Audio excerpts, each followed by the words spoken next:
Welcome back, ladies and gentlemen, to The Midnight Man, where mysteries unfold and stories are told under the cloak of night. If you're ready to dive into the unknown, make sure you hit like, subscribe, and ring the bell so you never miss an adventure. Without any further ado, let's begin. My wife has been peeking at me from around corners and behind furniture. It's gone from weird to terrifying. My wife Lynn and I have been together for 6 years and married for 11 months. Our entire history together has been very normal, and never once have I noticed any weird behaviors or red flags. I can't stress enough how out of character this whole thing is for her. Lynn is very kind, intelligent, and thoughtful. She's always been the no-nonsense type of person. Being childish or trying to scare me is not something she'd normally do. She doesn't even like watching horror movies. When we first started dating, she agreed to watch The Shining with me because she knew how much I loved horror. She was so scared that she didn't even make it through half of the movie before we had to turn it off. She isn't into anything creepy and has never been into pranks. It's just not her cup of tea. And that's fine. But that's what was so strange about this. It's just so unlike her. I should also add that she never had any mental health issues, and as far as I'm aware, it doesn't run in her family. I know some people are able to hide their mental health problems, but in the 6 years we've been together, I think I'd have seen some sort of sign. 2 months ago, I was in the kitchen making myself some coffee before work. I was running a bit late that morning and knew I wouldn't be able to make it to Dunkin' Donuts for my usual morning fix. I took a sip of my coffee as I hurried down the hall towards the front door, when I happened to notice Lynn peeking at me from around the corner ahead of me. I could only see her eyes and a strand of her long dark hair hanging against the wall. The rest of her body was concealed behind the corner. I nearly spilled my coffee when I saw her. I did burn the shit out of my lips. "Geez, Lynn," I said, wiping a few drops of coffee from my pants. "You scared the shit out of me." She immediately popped out of view like a little kid that had been caught. I heard her scurry off towards the living room, and by the time I got to the front door, she was out of sight. It was really weird and just totally out of character for her, like I said, but I also found it kind of funny that she was being more playful and a little less serious. I shouted that I loved her and called her a weirdo. As I shut the door behind me, I heard her laughing. Her behavior was a bit odd, but it certainly wasn't something to call a priest over. I forgot about it by lunch, and by the time I got home, she was her normal self. I didn't bring it up, and neither did she, and life went on.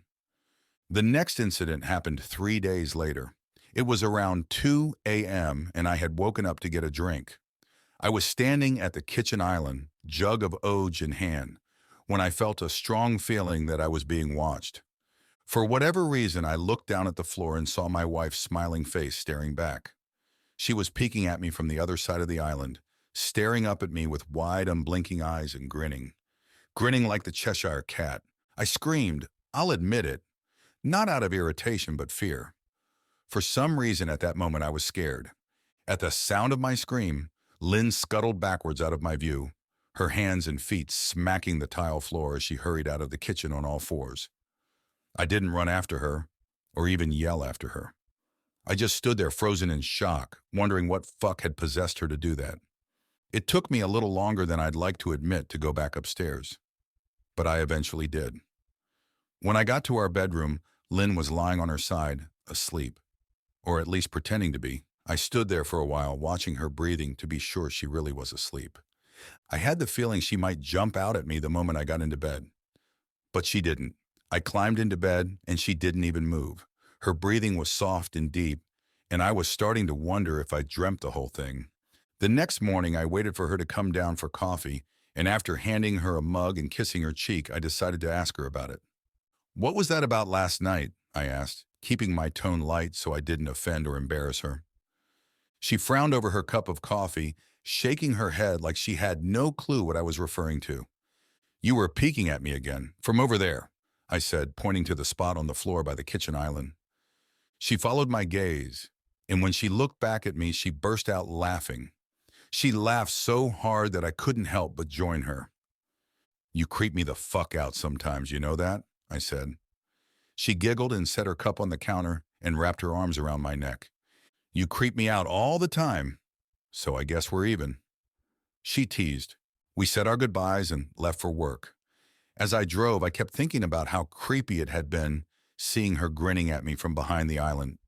Like that, the sounds her hands made on the floor as she crawled away.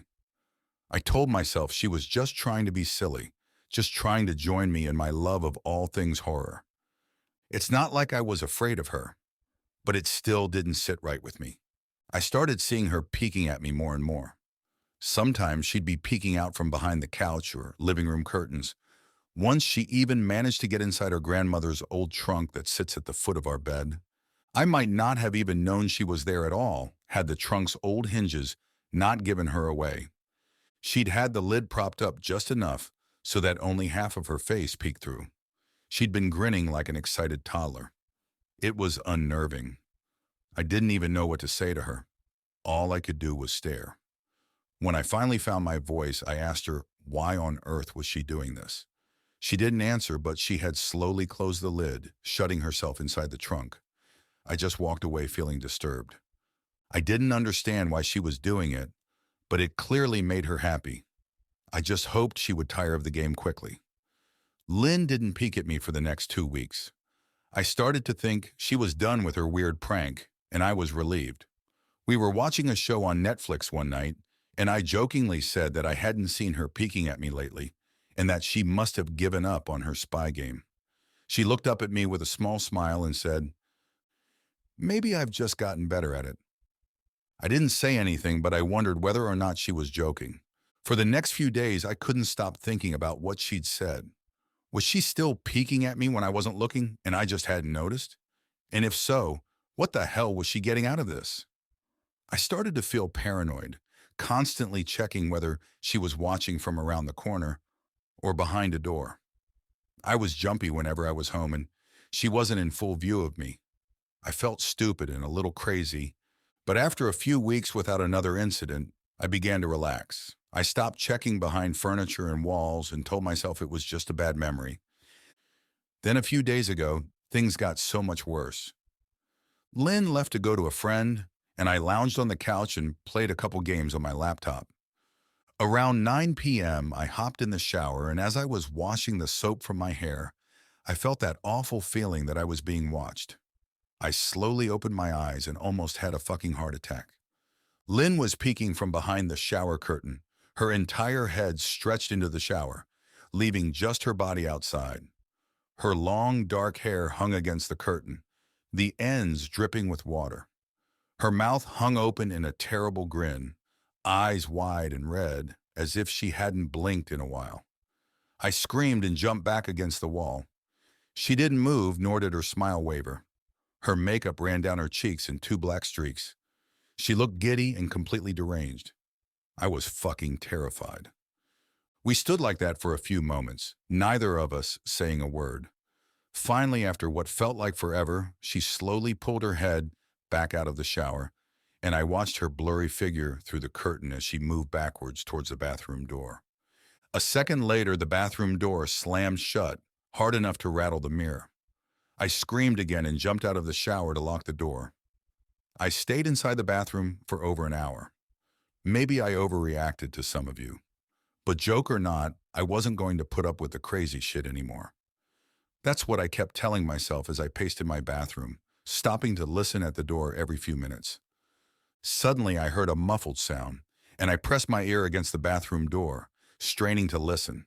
I couldn't hear anything, but I envisioned Lynn standing on the other side of the door, giggling at her joke. I felt a surge of anger. I was beyond pissed at being made to feel scared in my own house, and made to hide in the bathroom for an hour. All for what? Some joke? If it was a joke, it was an awful one. "What the fuck, Lynn?" I snapped. "This shit is getting really fucking annoying." I waited for her to apologize or to call me a jerk, but instead I heard a faint moan, so quiet I wondered if I heard it at all, and then complete silence. "Lynn?" I called out, not able to even hide the shakiness in my voice. I got no response, just my own heavy breathing. "I swear to God, just fucking stop it!" I yelled, pounding my fist on the door. I waited for her to cuss me out, something I would expect from me talking to her like that. I never screamed at her before, but there was nothing, just the occasional drip from the shower head. I won't deny that I was scared, too afraid to open the damn door and face my own wife. I waited another 30 minutes or so, which feels like a fucking lifetime when you're scared. Finally, I decided I wasn't going to spend the night hiding in my bathroom, so I got down on my knees and peered under the door. I almost expected to see her face peeking back at me, but thankfully I didn't. I could see straight down the hallway to the top of the stairs, but no Lynn. I didn't know if I should be happy about that or not. I looked for a few minutes, waiting to see her head pop up over the top step, but it never came. I stood up, my hand hovering over the door, and mentally prepared myself to open it. I slowly turned the lock with shaky fingers and was about to yank it open when I heard a sound that still makes me feel nauseous when I think about it. A moan, louder than before, but this time I was able to tell just where it was coming from. I turned my head to the closet door, as if in slow motion, and locked eyes with my wife, who was peeking out at me from the slight gap. Her eyes were still wide as ever, and her mouth was hanging open in the most grotesque, gaping smile I'd ever seen. I didn't even scream. I was too scared for even that. Her hands were clasped to her chest, body trembling with sheer delight, as if she could barely contain her excitement. A short, raspy moan bubbled up from her throat, deep and raw, sending a shiver through my entire body. Somehow I found the ability to pull the bathroom door open and ran as fast as I could all the way down the steps, snagging my keys and phone from the table in the living room before running outside to my car. I could hear her shrill laughter behind me, but I didn't hear her getting closer. I didn't bother shutting the front door. I drove away from the house faster than I legally should have, shivering the entire time, either from fear or the cold. Maybe a little of both. I hadn't grabbed a coat or even a pair of shoes. I was still in my boxers and my hair was still damp. I drove straight to my brother Chris's house about 40 minutes away, ignoring any and every call and text I got. I didn't check my phone until I was safely parked in my brother's driveway. Lynn had called 4 times and sent a flurry of texts, all wondering where I'd gone and why I left like that. I threw my phone at the dash in a rage, furious at her nonchalant attitude. My brother and his wife were surprised to see me, especially dressed in just a pair of boxers, but told me to stay as long as I needed. Chris lent me some clothes and asked me what happened. I told him Lynn and I had a fight, but didn't get into the details. I didn't want him to think I was overreacting, leaving my wife over a prank, even if it was a strange one. I mean, hadn't I encouraged her for years to lighten up instead of being so serious all the time? I had wanted her to relax and loosen up, but this was definitely not what I'd had in mind. I tried to sleep on their sofa, but my brain wouldn't let me sleep. Every time I closed my eyes, I saw Lynn's face staring at me from inside the closet. Knowing she'd been in there with me the entire time made my skin crawl. She'd never left the fucking bathroom at all. Instead, she slipped inside the closet and slammed the bathroom door shut to fool me. The mere thought of going back home gave me anxiety. I tossed and turned, unable to sleep. Chris ended up giving me a sleeping pill, so I was able to get a little rest. My sleep was filled with terrible dreams, all of Lynn's smiling face. I woke up just as the sun started to rise. My sore body ached from the sofa and I felt drained. I knew I'd have to call Lynn at some point, but I didn't know what to say to her.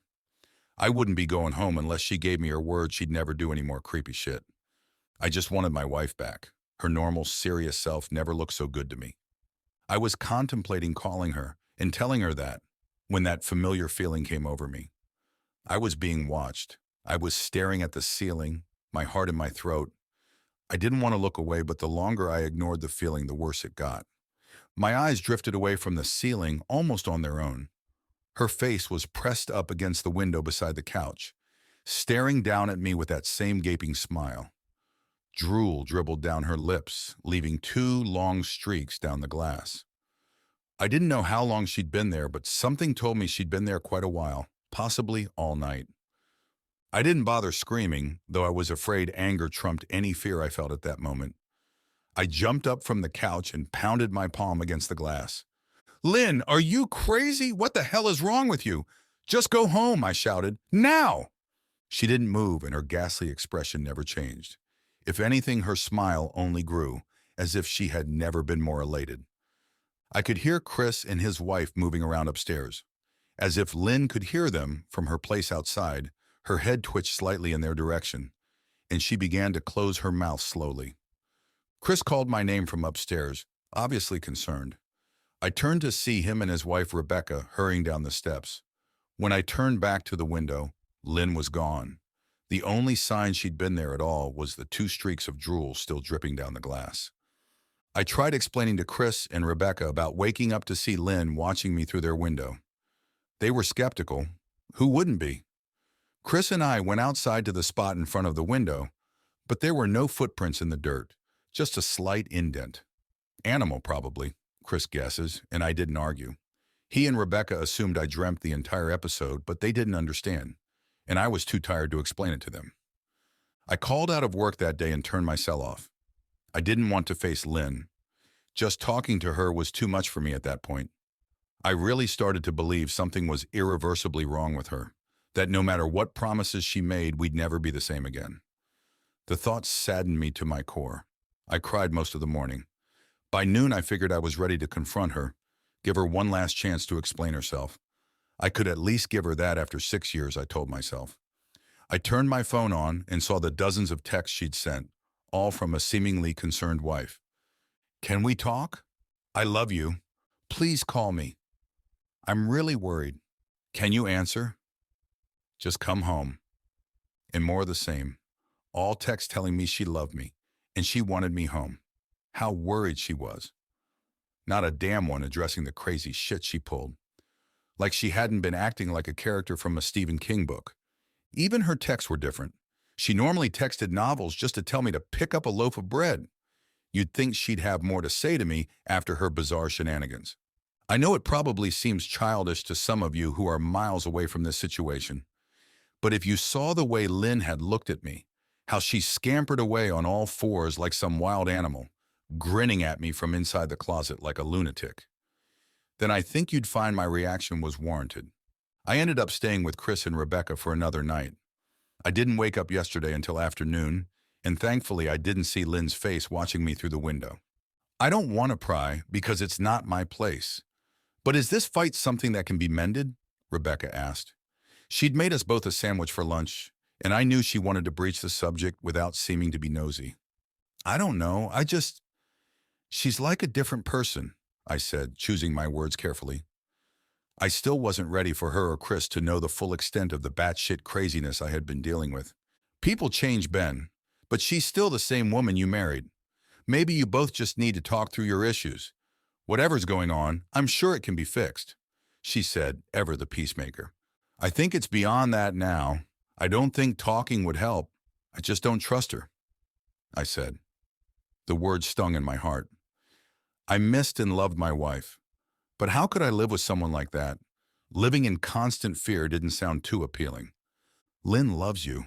She has to be absolutely crushed, she said. I don't know about that, I said. Well, she certainly seemed like it to me. I've never seen her so upset. Very much unlike the Lynn I know, Rebecca said, shaking her head sadly. It took a full minute for her words to really sink in, and when they did, I felt dread worming its way through my skin. Wait, what do you mean? You saw her? You saw Lynn? I asked, my mouth suddenly dry. Rebecca nodded casually as if that fact wasn't nightmare fuel. Maybe for her it wasn't. She stopped by this morning just after Chris left for work, she said, cleaning the plates from the table. I didn't see her car, though. Maybe she took an Uber or something. Beck, what did she say? Did she come inside? I asked, sweat starting to break out on my forehead. I began looking around, examining corners as though a predator lurked behind them. No, she just asked if you were awake yet, and I said that you weren't. I asked if she wanted me to wake you, but she said no. Just said to let you sleep, she said as she washed the dishes. That's all? She didn't say anything else? I asked. No, she looked awful, though, like she hadn't slept in days. I think you should call her. I got up from the table and thanked Rebecca for lunch. I felt a little bit better at the knowledge that at least she hadn't come inside. Still, I needed to double-check that the doors were locked. I sat for a while trying to figure out what to do next. I didn't want to go home, but I felt that I owed it to Lynn to help her, if I could. Hadn't I swore an oath to love and honor her through sickness and in health? Clearly, she was very sick. If she was sick, which I truly believe she was, I had to try and get her the help she needed. But I didn't even know where to start. I didn't want to call the police, and besides, what the hell was I going to tell them? That my wife was peeking at me? That she was being creepy? As bizarre as she'd been, she still hadn't committed any crime. Not yet, anyway. The police would have probably said that I was overreacting. But this wasn't some prank. It felt wrong. Dangerous even, like something sinister lurked beneath her smile. I knew as her husband, I was well within my rights to have her committed. But what if she simply acted normal in their presence? She'd obviously been able to fool Rebecca into thinking she was just a concerned wife. As long as the doctors didn't find her a danger to herself or others, they'd have no choice but to release her after 72 hours. I felt lost and overwhelmed. So I did what any husband in my position would do. I called her mother. I didn't want to, believe me. Her mother, Mary Ann, and I were never on the best of terms. We'd never fought or anything like that. She just wasn't a very warm person and wasn't really easy to get along with. She hardly ever smiled, and when she did, only her lips would move into a thin-lipped smile, leaving her eyes as blank as before. She gave off this aura that felt like she was permanently on the offensive. I'd only met her twice, and both times were for such short visits. I got the impression she didn't approve of me for her daughter. Lynn always ushered us out quickly, as she didn't want me to feel uncomfortable, which I was grateful for. Being in her mother's company felt almost unbearable. Like walking on glass, I was glad when we moved 3 states away, so we didn't have to see her often. I was happy to avoid the woman, but I needed her help. I really didn't want to talk to her at all, but I had to talk to someone and someone who knew Lynn better than I did. So I grit my teeth and did what I had to. "Yes," she answered, already sounding irritated. "Mary Ann, it's me, Ben. Do you have a minute to talk?" I asked. I could hear her cluck her tongue in irritation. "I'm in the middle of writing some checks, but if you insist, I suppose I can spare a moment." "What is it that you want to discuss, Benjamin?" she said coolly. "It's about Lynn. She's been acting strangely, and I was wondering if you had any idea whether there was something." I was quickly interrupted. "It's a bit difficult to follow your rambling, Benjamin." "What is that you want from me?" she asked. I could almost see her standing there in her thin sweater and slacks, tapping her fingernails impatiently on the table. "I wanted to know if you'd ever noticed any odd behavior, or possibly any mental health issues," I asked. There was a long, uncomfortable pause that I couldn't tell was because she was just thinking or something else. Finally, after a few seconds, she spoke. "I'm not sure if this is one of your jokes, Benjamin, but if so, I don't find the humor in it. Now, I do have business to attend to, as I've said, so if you don't mind," she said, but I cut her off before she could get rid of me. "Mary Ann, it's not a joke. I'm sincerely concerned about Lynn's mental health. Her behavior has been very erratic lately. I'm very worried about her, and I figured as her mother, you would be as well," I said, my frustration evident in my voice.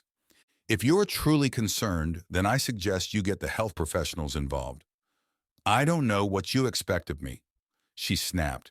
I could tell she was seconds away from hanging up, and for some reason I was desperate not to let her. I had the feeling that she knew a lot more than she was letting on. "Please, if not for me, do it for Lynn." I tried. I heard a faint, shaky intake of breath, as if she were trying to hold her steely persona together, but failing. "Mary Ann, I started. "Benjamin, I don't know what to tell you. My only advice would be to seek professional help. Do not call here again. Goodbye." I tried to call out to her, but she'd hung up. I tried to wrap my head around the call and her refusal to help me. Even if she didn't like me, why wouldn't she want to help her own daughter? I couldn't understand that. I tried to replay the conversation, desperate to find something I missed. After a while, I almost gave up until I remembered her last words to me. "Seek professional help." She'd said those words with a bit of urgency. I could have just been grasping at straws, but no, I was sure her voice had changed ever so slightly when she'd said that, as if they were very important. What had she meant? I assumed she'd been referring to medical professionals, but maybe she was referring to someone else. Someone that she didn't, for some reason, feel comfortable saying directly. Or maybe I was just desperate. I waited for Chris to get home, and after a very long and exhausting conversation with him and Rebecca, I convinced them that Lynn truly needed psychiatric help. I didn't tell them everything. I wasn't prepared to go into it yet, but I told them about our last encounter, how she'd hidden in the bathroom, peeking at me from the closet. They were obviously shocked, but thankfully they believed me. They too just wanted to help her. Still, they didn't think it was all that serious. Weird, maybe, but not dangerous. They just kept saying that Lynn had to be playing some kind of weird joke. Maybe for YouTube, Rebecca offered, if only half-heartedly. Chris didn't think we should involve the police just yet.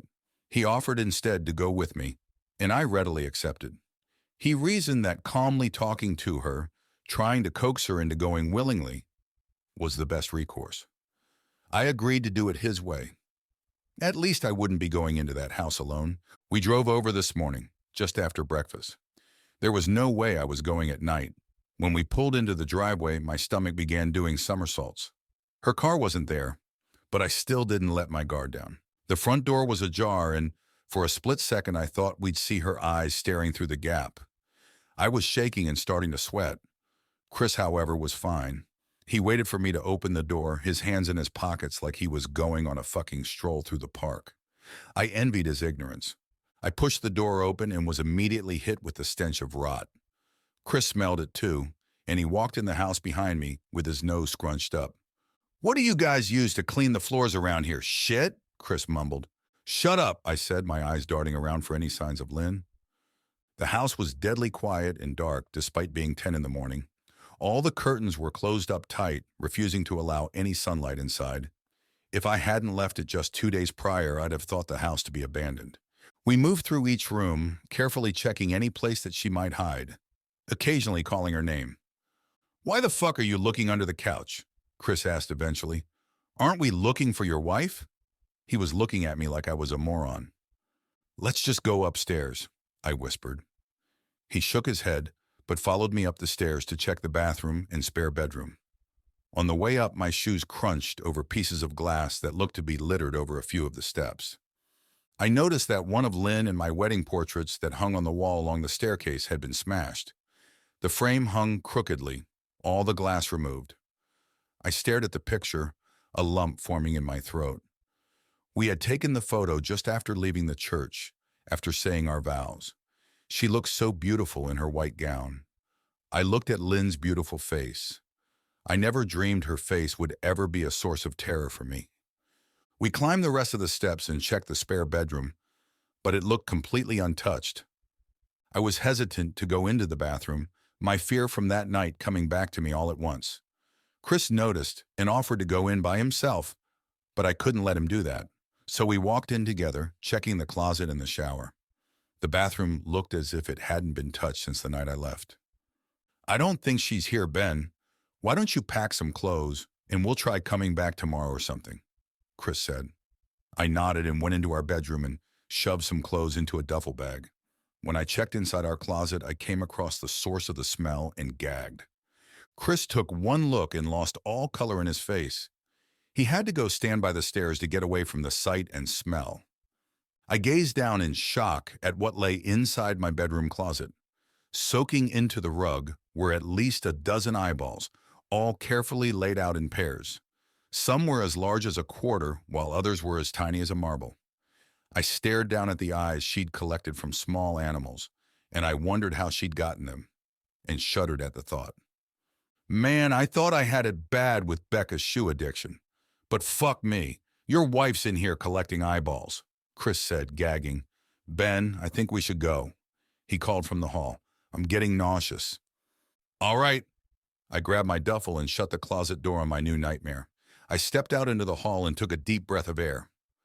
I could taste the rot on my tongue, and I couldn't help but gag. "Who the fuck lines up eyeballs in their closet like that?" Chris mumbled. "I tried to tell you she needed help," I said. "She doesn't need help, Ben. She needs a fucking exorcist." He said, "You coming or what? I can't stand the smell any—" His words died in his throat and his eyes grew wide with fear. I didn't ask him why. I could feel it. Someone was watching me, and I didn't think it was the eyes in the closet. I turned around, my eyes slowly scanning the bedroom. Christ, I whispered, as I finally saw what we'd missed.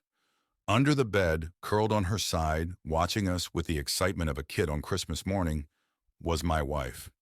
She held her hands together just under her chin, and they were shaking eagerly. Now that she knew she'd been found, I could hear the quiet noises she was making. A sort of hiccuping sound in her throat, as if the excitement was just too much for her. It was unnerving to say the least. Wide eyes and that same huge smile. Everything in me told me to run, but I forced it away. This was my wife. No matter how twisted, she was still the woman I married. I had to help her. "Lynn," I said softly. She didn't respond, but her head bobbed back and forth in two quick little movements, as if she were nodding. "Baby, I just want to help, okay? Can you let me do that?" I asked. I had taken a single step forward, approaching her like some kind of dangerous animal. "I love you, Lynn," I said softly, taking another step closer. She let a tiny moan escape her wide-open mouth, and I had to resist the urge to run. Her shoulders were starting to quiver, and her eyes grew as large as saucers.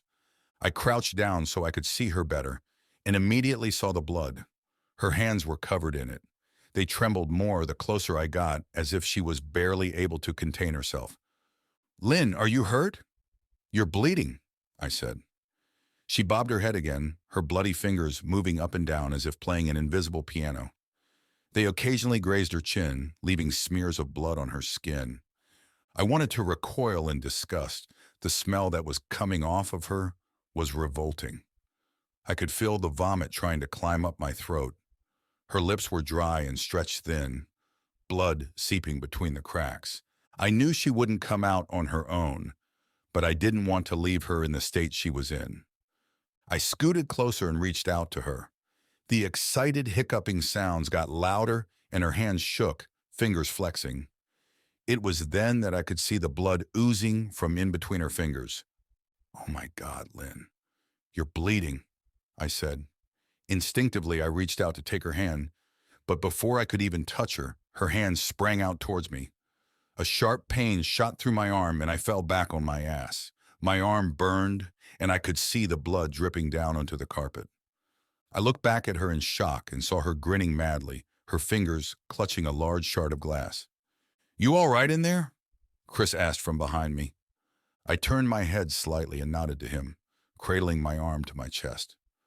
When I turned back to face Lynn, I saw that her focus had shifted. She wasn't looking at me anymore, and she wasn't smiling anymore either. She was staring past me, her eyes glaring at Chris the way a hungry lion might stare at an antelope. Her mouth was still hanging open, but it was twisted into a snarl. I got to my feet and began walking backwards down the hall, afraid to take my eyes off her.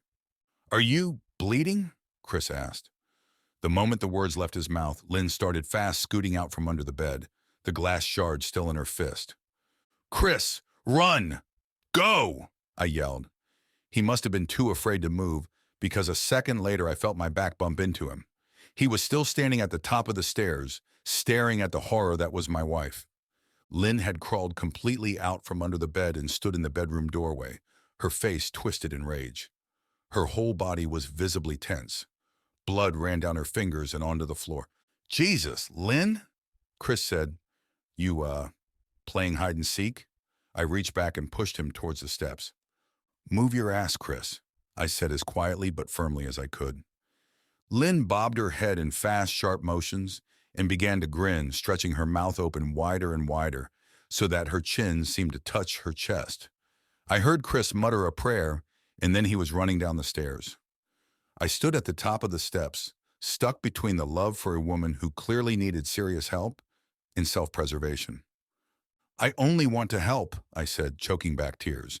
Her eyes focused on me once again as she slowly lifted the glass, holding it out in front of her. And then she started sprinting towards me, grinning with utter excitement. Thankfully, my body took over and I flew down the stairs, skipping 2 or 3 at a time. I made it to the front door before I felt her leap onto my back, wrapping her arms around my neck, her open mouth next to my ear, so that I could hear those terrible hiccuping sounds up close. I shook her off me, knocking her to the floor. I felt a searing pain in my back as she went, but I tore open the front door and bolted to my car. Chris was standing in the front yard, talking on the phone with the police. I didn't say a word. I just ran to my car and jumped in. Chris took the hint and followed me, still on the line with 911. I watched the rearview mirror, sure I'd see her there, running after us, but I never did. I went straight to the ER and got 11 stitches in my arm and 3 on my back. The police asked a lot of questions and went back to the house to do a search. But of course, Lynn wasn't there. They advised me to stay with a friend or relative for a while and to file a restraining order as soon as I could, but none of those things would matter. Somehow I just knew. I dropped Chris off at home and went to a motel an hour away. I wanted to put as much distance between me and Lynn as I could. This is where I've been for the last 4 hours. I thought maybe the police would find her. Maybe they'd get her the help she desperately needs. But now I don't think so, because 40 minutes ago, I got a text from an unknown number. Just 3 words. I found you, in a picture attached. The picture was dark and grainy, but I instantly knew what it was. There was no mistaking my wife's eye. I started typing this out immediately after. I don't know what to do. I'm alone and scared, and I can't help but feel that I'm being watched. And there we have it, dear listeners. Another journey into the shadows has come to an end. If you enjoyed our nocturnal escapade, please show your support with a like and subscribe. Your engagement lights the way for more tales to be shared. Stay tuned, stay spooky, and most importantly, stay safe as we continue this journey into the shadows together. Good night.